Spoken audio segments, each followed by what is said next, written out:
안녕하세요. 반갑습니다. 카리스 석스입니다. 오랜만에 다시 등장을 했습니다. 요번 시간은 첫 시간입니다. 넘버 원. 예. 첫 번째 시간에 이제 우리가 해야 될 것은 생물을 바로 들어가는 것도 좋지만 왜 생물을 배워야 하는가, 여기에 대해서 얘기를 한번 해보도록 합니다. 발음이 꼬이네요. 해볼게요. 예. 자, 이 어떤 변화를 읽기 위해서 제일 중요한 건 여러 가지 책도 보고 뭐 뉴스도 보고 할 수도 있겠지만, 제가 경험해 본 바로는 돈의 움직임이 곧 미래의 움직임을 대변한다고 생각을 합니다. 그래서 지금 여기 보이는 이게 뭐냐면, 여기 보이시죠? 여기 2012년, 2017년, 2022년, 이게 우리나라 기업들의 시가총액 순서입니다. 이게 무슨 얘기냐면, 기업을 갖다 팔 때 얼마 주고 이 기업을 살 수 있는가, 기업의 가치를 1등부터 100등까지 쭉 매긴 다음에, 그죠? 순서대로 맨 위에서부터 1등부터 15등까지 나타낸 겁니다. 이게 왜 중요하냐 생각을 해보면, 여러분이 고등학교를 졸업하고 대학교를 가서 대학교를 졸업하고 직장을 잡을 때 어느 직장을 잡겠냐 이겁니다. 그러면 좋은 기업, 우량한 기업, 1등, 2등, 3등 뭐 이런 기업들이 덩치가 크고 돈도 많이 버니까 사람을 많이 뽑을 거 아닙니까? 즉, 이러한 기업들, 이 상위권 기업들의 어떤 컬러가 시간의 흐름에 따라서 어떻게 달라지는가, 이걸 살펴보는 게 앞으로 어떤 직장이 유망해질 것이냐 주위에 100번 물어보는 것보다 훨씬 낫다고 생각합니다. 여러분들 미래의 어떤 여러분들의 유망 직종, 유망 학과를 선생님들한테 물론 물어보는 것도 좋지만, 저도 선생님이지만 정확하게 알지 못합니다. 세상의 변화에 학교는 세상의 변화가 최정점이라면 우리 학교는 최정점에 가 있지 않아요. 그래서 우리 선생님들이 정확하게 아주 디테일한 걸 알 수 있다고 생각하지 않습니다. 그래서 돈의 흐름, 그 다음에 어떤 기업들, 어떤 학과들이 새로 생기고 이러한 변화들을 관찰하는 것들이 훨씬 더 좋다고 생각을 합니다. 우리가 이제 자연계 학생들은 제일 좋아하는 것들이 화공, 뭐 생공, 그 다음에 뭐 기공, 그죠? 요런 데들이죠.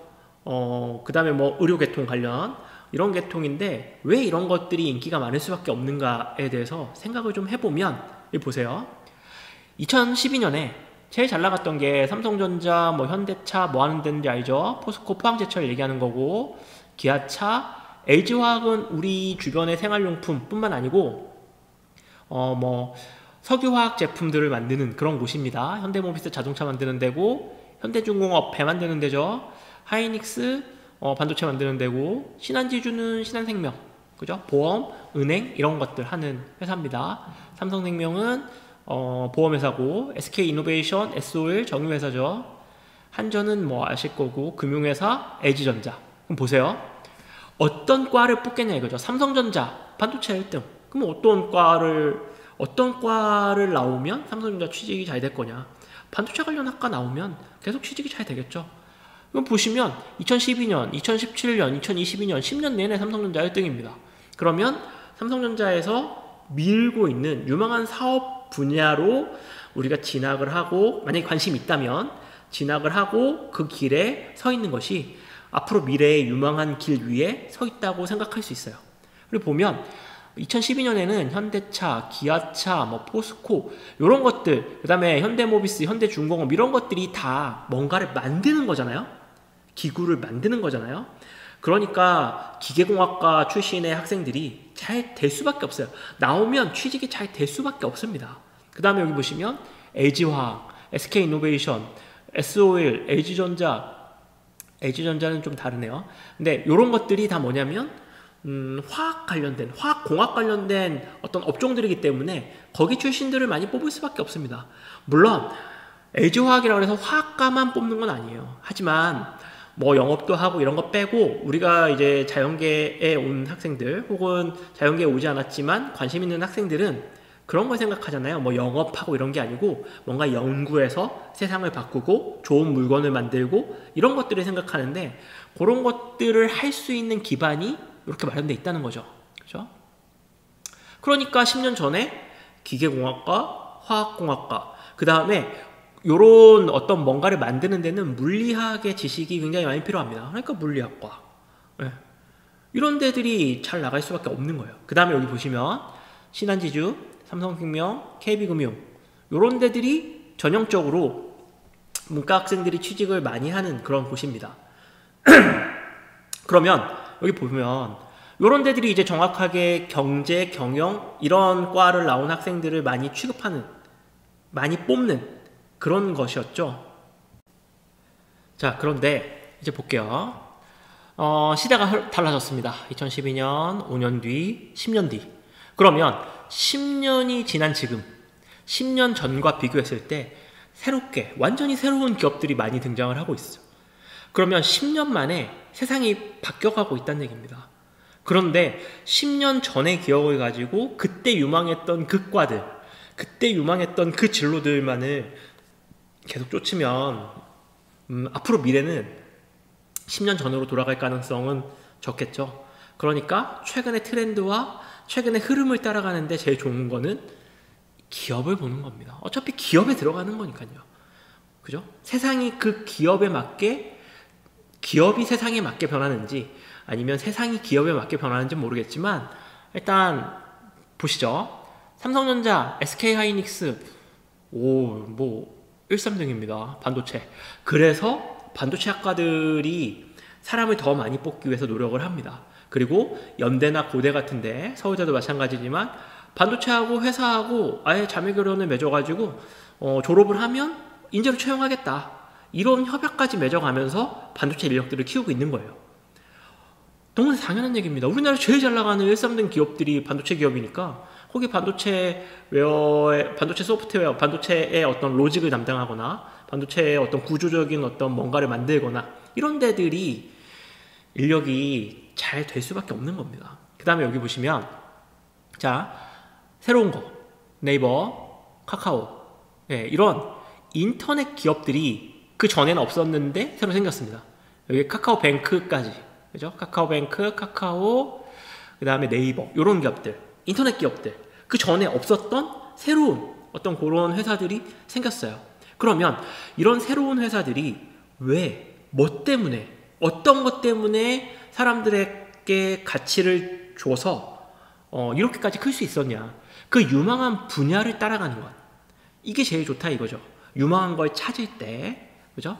그 다음에 LG 에너지 솔루션, 요거 이제 배터리 만드는 거죠. 삼성 SDI, LG 화학, 이런 거 보면 아직까지 우리나라는 화학공학과나 화학과는 잘 될 수밖에 없습니다. 우리나라의 기본 베이스가 석유화학 제품을 기가 막히게 잘 만들거든요. 그리고 배터리도 최근에, 배터리도 이제 전 세계적인 어떤 글로벌한 회사들이 되어가고 있기 때문에 그쪽에서 인력 수요가 많습니다. 그래서 화학과, 화학공학과 굉장히 유망하다고 저는 생각합니다. 앞으로도. 그 다음에 여기 보시면 셀트리온, 완전히 새로운 셀트리온이나 삼성 바이오로직스가 새롭게 들어왔어요. 10위 안에. 완전 없었는데, 듣보잡이었는데 새롭게 들어왔습니다. 셀트리온은 복제약 만드는 회사고요. 그 다음에 삼성 바이오로직스는 복제약도 만들지만 외국에서 어떤 이런 약을 만들어주세요 하면 공장처럼 그 약을 주문받아서 새롭게 만드는, 아니, 주문받은 걸 대신 만들어주는 그런 공장입니다. 전 세계에서 넘버원에 육박할 수 있는 엄청난 규모의 대단히 공장이에요. 마치 반도체를 대신 만들어주는 TSMC라는 기업처럼 바이오 의약품을 대신 만들어주는 기업이 됩니다. 그러면 10년 전에 생명과학과를 나오면 사실 딱히 갈 데가 없는 거예요. 우리나라에서 대기업이라고 불리우는 데들이 바이오에 그렇게 크게 막 뭔가를 하지 않았기 때문에 좋은 일자리가 많이 없었던 겁니다. 근데 10년 만에 엄청나게 크고 있어요. 성장을 하고 있어요. 그 얘기는 바이오, 바이오 공학, 생명공학 이런 데들의 일자리들이, 아주 양질의 일자리들이 새롭게 생겨가고 있고 각광받고 있다는 얘기죠. 되겠죠? 그 다음에 여기 보시면 예전에는 신한지주 뭐 이런 삼성생명, KB금융 이런 데들이 사실 문과, 인문계열의 학생들이 많이 가는 그런 직장이었는데 그런 직장 순위가 밑으로 내려왔습니다. 그리고 최근에 트렌드를 보면 알겠지만 금융회사에서도 데이터를 잘 다루는 데이터 사이언티스트들을 많이 뽑아갑니다. 수학을 잘해야 잘 뽑혀갑니다. 뽑혀간다니까 좀 기분이 나쁘죠. 내가 원하는 걸 잘할 수 있어요. 수학을 잘 다루는 사람들만이. 그럼 전체적으로 보면 여기 보면 아직도 현대모비스 남아있고 포스코 남아있고 뭐 기계공학과는 뭐 지금 현대차, 기아차 다 있으니까 기계공학과, 그 다음에 어떤 이런 공과 계열은 물리적인 지식을 많이 갖고 있는 사람들 좋아합니다. 그래서 물리과, 화공, 요런 과들, 그리고 이제 생물에 관련된 것도 등장을 했기 때문에 자연계 전체적인 어떤 밸런스가 좀 더 좋은 그런 나라가 되어가고 있다, 우리나라가. 앞으로는 또 어떻게 될지 모르지만 이 전반적인 이 흐름의 추세가 크게 달라지지 않을 것 같습니다. 그럼 내가 얘기하는 게 진짜 회사 이름만 보고 하는 거냐? 채용 공고를 한번 보시죠. 자, 잘 나가는 기업 대표적으로 누구나 가고 싶어하는 기업 중에 하나, 카카오입니다. 여러분들 어떤 일을 하면 좋을까요? 뭐가 미래에 도움이 될까요? 묻지 마시고 그거 물을 시간에 카카오 검색하시면 밑에 쭉으로 쭉 내려보시면 인재채용 공고란이 있습니다. 그럼 인재채용 공고란에 딱 들어가시면 어떤 인재들을 우리는 지금 원해요 라고 알려주고 있어요. 그러면 시대의 변화를 가장 빠르게 파악할 수 있는 굉장히 좋은 방법이라고 생각합니다. 유망한 직접, 사라질 직업백 이런 거 사실 볼 필요는 없는 것 같아요. 실제 구인 광고를 보면 되잖아요. 어떤 사람들을 뽑나? 근데 여기 보시면 테크 쪽, 서비스 비즈, 디자인, 스텝 이렇게 뽑는데 테크 쪽의 인력 충원이 굉장히 많다는 것을 알 수 있습니다. 그죠?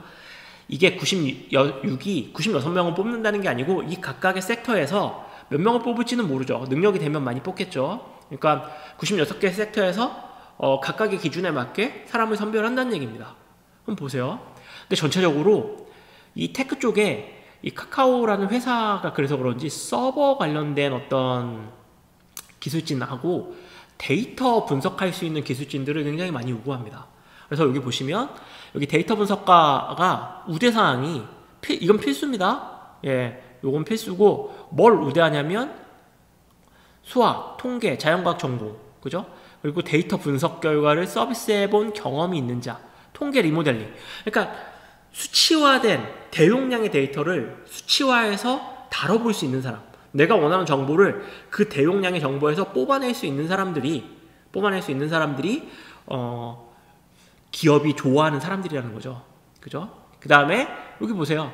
iOS 앱 개발자 같은 경우도 굉장히 다양한 프로그램들을 다룰 줄 알아야 됩니다. 그죠? 그리고 컨텐츠 구독 서비스 개발자, 왠지 컨텐츠를 잘 만들면 될 것 같은데 여기 보시면 머신러닝 관련 경험, 즉 빅데이터를 다룰 수 있어야 됩니다. 최근에 트렌드가 이런 쪽으로 달라지고 있고 빅데이터를 잘 다루기 위해서는 여기 이렇게 보면 컴퓨터공학 하면 좋고, 또 하나는 수학과 통계학에 관련된 전문적인 지식들이 좀 필요합니다. 어떻게 다뤄야 할지를 알아야 되니까요. 카카오만 그러냐? 다른 데도 한번 볼게요.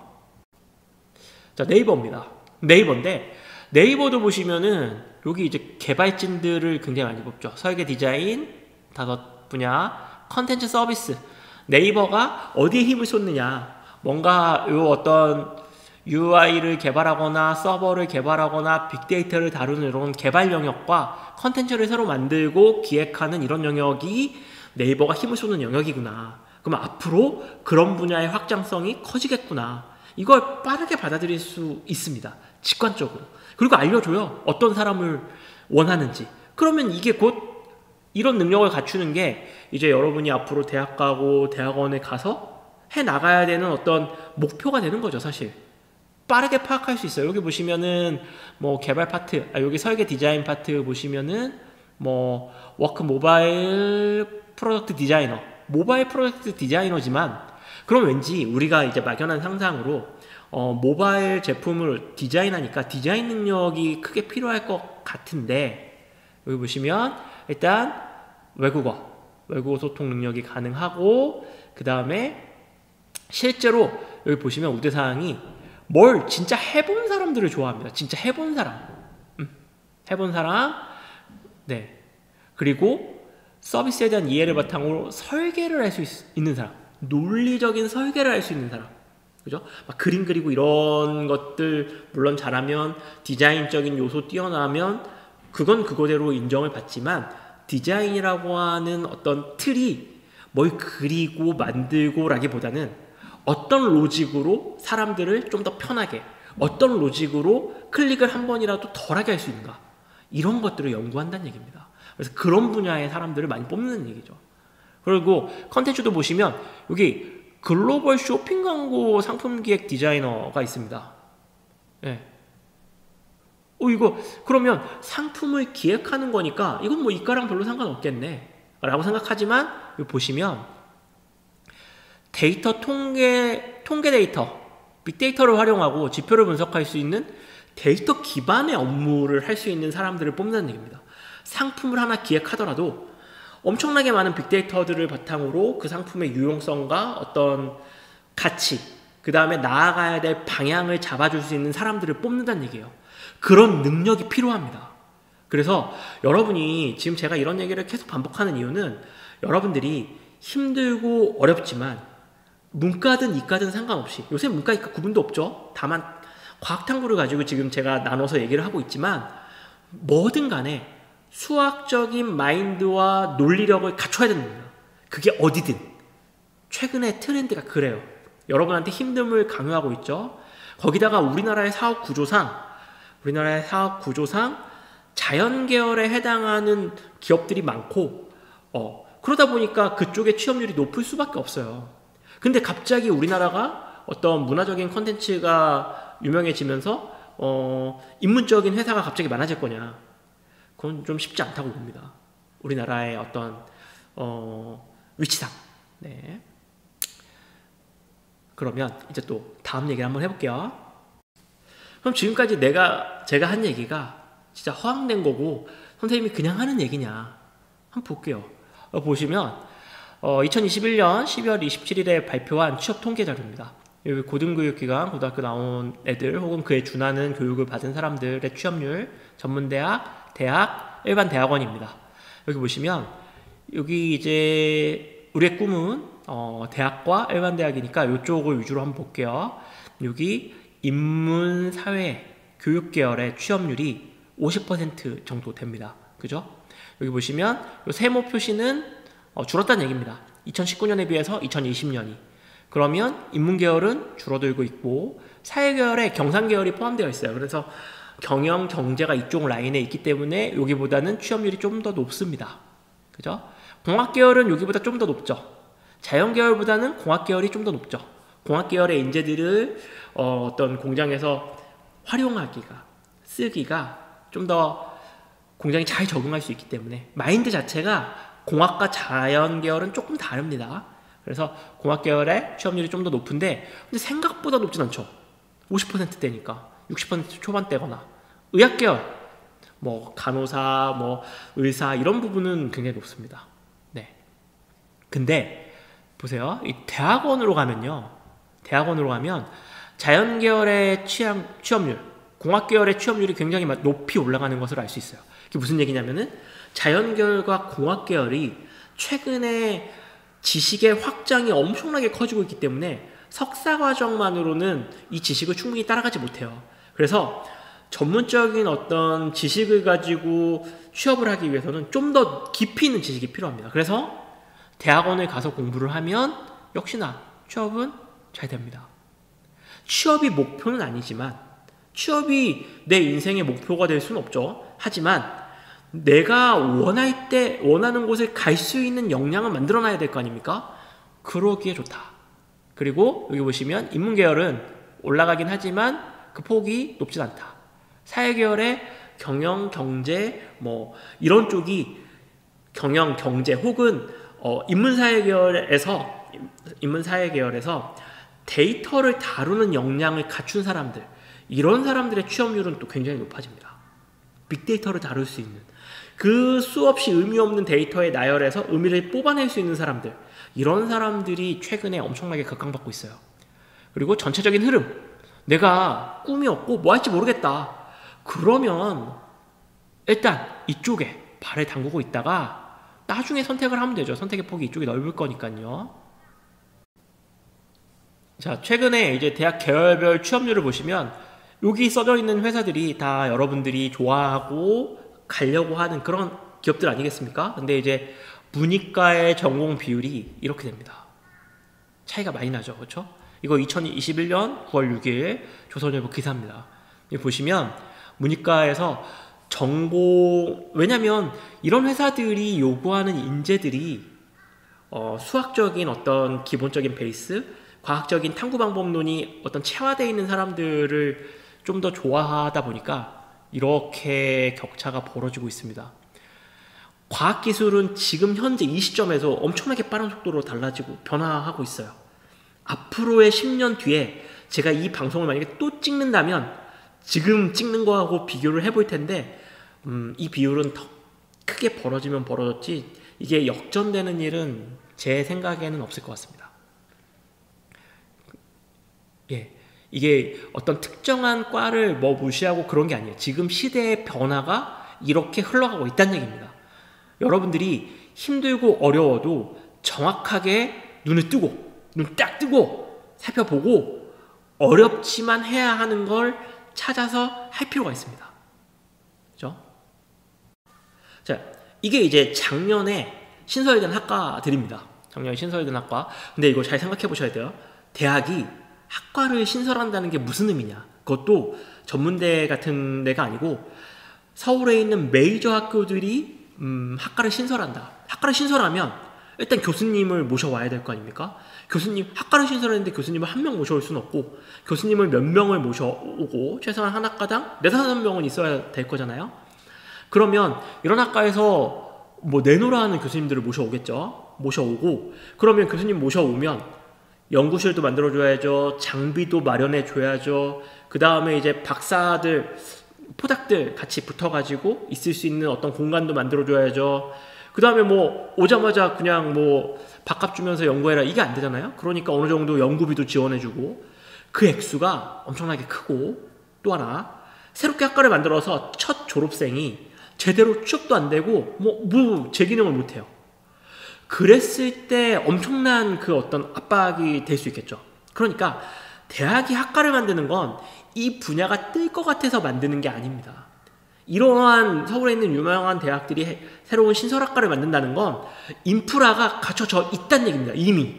그래서 우리 학교 애들을 우리 학교에 와서 4년 동안 애들을 가르쳐서 내보냈을 때 이 애들이 충분하게 활약할 수 있겠다는 확신이 들었을 때 비로소 학과를 신설하려고 합니다. 네. 근데 때마침 작년에 이제 국가 정책도 밀어주긴 했지만 굉장히 좋은 대학에서 굉장히 많은 학과들을 만들었어요. 여기 보시면 근데 비슷합니다. 인공지능, 빅데이터, AI가 인공지능이죠. 이런 학과들이 많이 생기고 있어요. 그러면 이런 분야가 그냥 막연하게 뉴스에서 나오는 유망하다 이 정도가 아니란 얘기입니다. 실제로 우리나라에도 적용되고 실제로 여러 현장에서 요구하는 인력들이 워낙 많다 보니까 여러 대학에서 동시다발적으로 이런 전공을 가진 학과를 만들어내는 겁니다. 보죠? 보시면 전체적으로 다 비슷합니다. 여기 보면은 뭐 인공지능, AI, 여기 AI 디자인은 조금 특이하죠. 그러니까 AI를 활용해서 디자인을 하는데 이제 사람이 하는 것과 어떤 차이가 있고 어떻게 하면 AI 디자인을 더 발전시킬 수 있고 어떻게 하면 AI 디자인에서 사람이 아이디어를 얻어서 사람의 디자인적인 요소를 키울 수 있느냐 뭐 이런 걸 알려주는 아주 독특한 소재 학과고 반도체 그 다음에 여기 보시면 모빌리티 자율주행 미래자동차 수소차 뭐 이런 것들에 대한 연구겠죠. 여기 보면 스마트 팩토리 그 다음에 이런 것들은 뭐 공장 그러니까 자동화 공장에 대한 얘기가 되겠고 반도체 우리나라 반도체 유망하니까 그 다음에 데이터 사이언스 역시나 뭘 어떻게 해도 AI, 데이터 사이언스, 즉 빅데이터를 활용해서 의미를 뽑아내는 이런 분야는 계속 유망하다는 얘기입니다. 그럼 생각해보세요. 엄청나게 수백, 수천, 수억 개의 어떤 의미 없는 데이터에 나열해서 내가 원하는 목적하는 데이터를 뽑아낼 수 있는 그 알고리즘을 짤 수 있는 사람 얼마나 희귀하겠습니까? 그리고 얼마나 유망하겠어요. 세상 사람 모르는 정보를 나 혼자만 알게 되는 어떤 그런 능력을 갖게 되는 건데 유망하다고 생각합니다. 수학적인 요소도 있어야 되고 또 하나는 그러니까 지금 제가 자연 계열이 어떤 좋다고 계속 얘기를 하지만 인문적인 요소를 놓을 수는 없어요. 사람이 쓰는 어휘, 예를 들어서 SNS 같은 데서 말을 무차별적으로 뽑아내서 어떤 특정한 단어가 나오면 그 단어가 가지고 있는 함축적인 의미와 이 단어와 단어 사이에 연결을 할 수 있는 인문학적인 소양은 반드시 필요합니다. 네, 그건 필요해요. 그러니까 자연과학을 하지만 그런 소양도 갖춰두면 너무나 좋겠죠. 안 그러면 협업을 하면 되겠지만. 근데 인력의 규모, 인력의 수, 필요로 하는 인력의 수 자체가 그런 쪽은 어떤 인문적인 소양이 뛰어나서 이걸 연결하는 사람은 소수만 있으면 되고 이 밑단에서 열심히 뭔가 실제 알고리즘을 구동하고 이거를 검토하고 검증하고 데이터의 의미를 뽑아내고 이런 거를 해야 되는 사람들이 훨씬 더 많이 필요하겠죠. 세상이 달라지고 있습니다.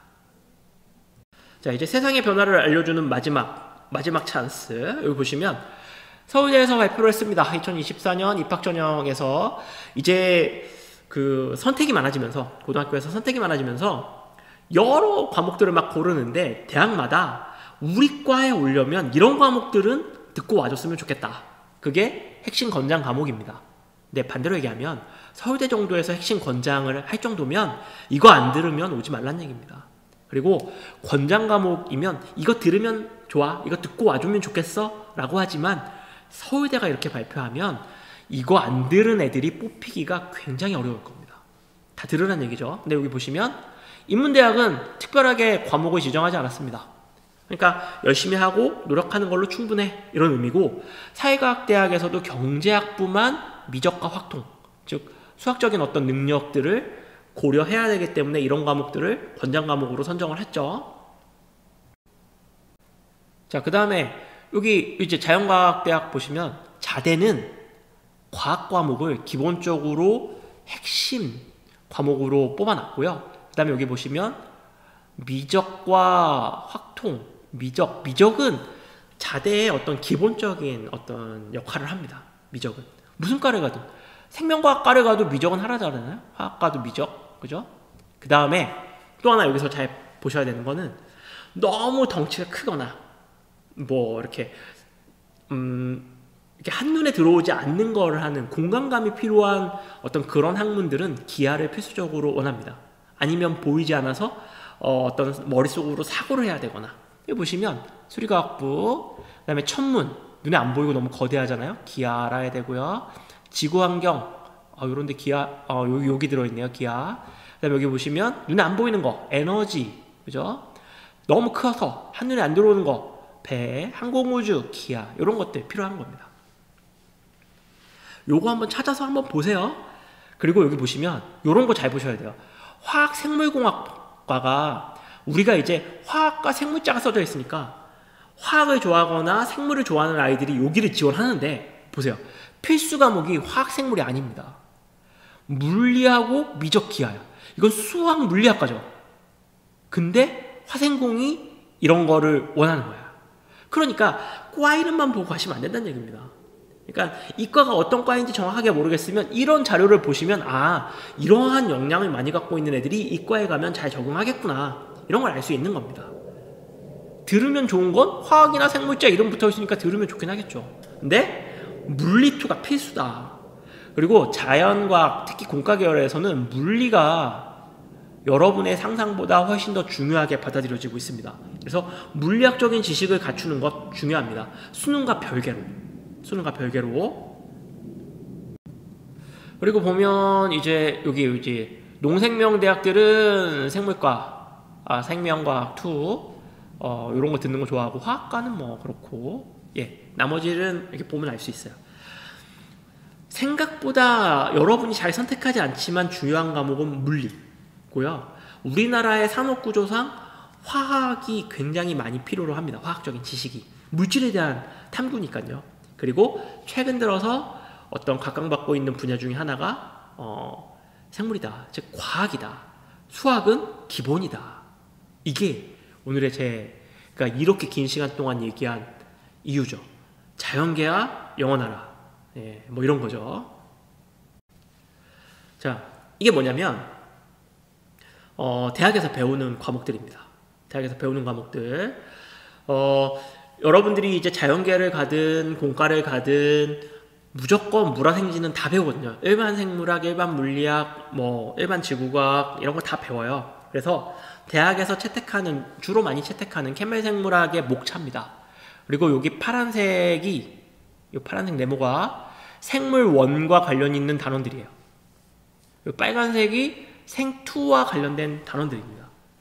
1년 동안 대학에서 일반 생물학을 배우면 1단원부터 56단원까지 다 배우냐? 거의 대부분 그렇게 못 배웁니다. 일주일에 3시간, 4시간씩 해서 1년 동안 배워도 이거 꼼꼼하게 다 못 배워요. 그럼 주로 어디를 많이 다루냐면 여기서부터, 여기 4단원부터 한 20단원 여기까지를 1년 동안 열심히 배웁니다. 네.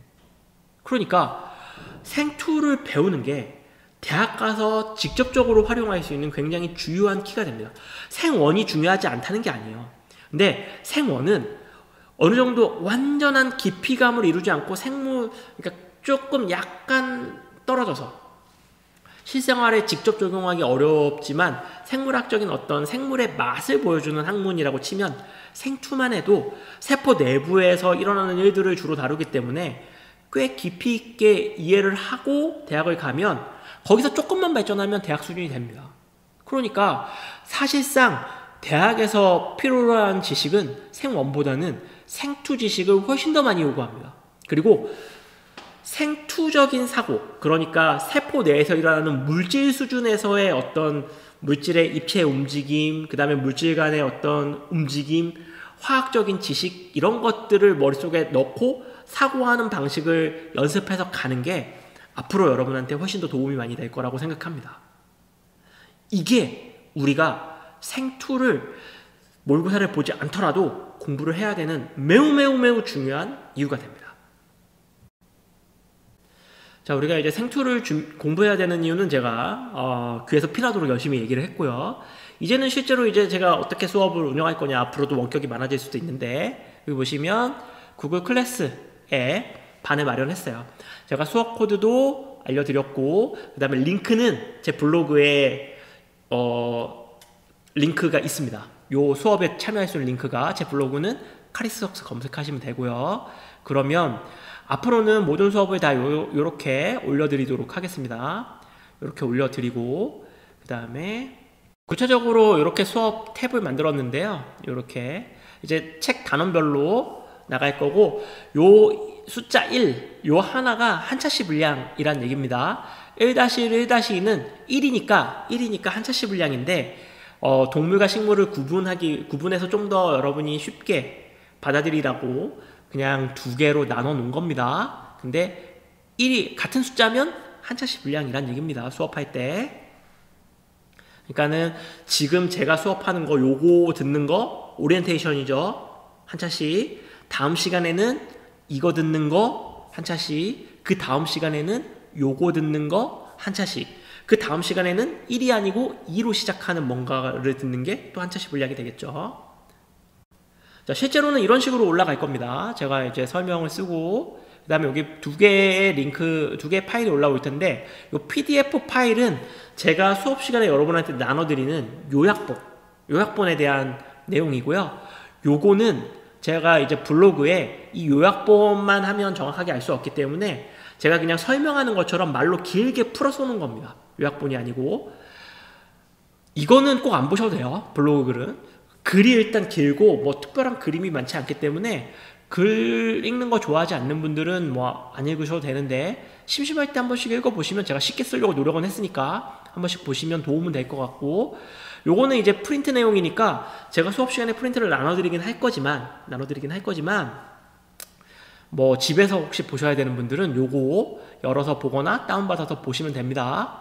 근데 뭐 공유는 안 돼요. 이 저작권이 이거 뭐 다 제가 한 게 아닙니다. 그러니까 이제 본인 스스로 잘 보고 저장해서 그때그때 수업에 활용하시면 됩니다.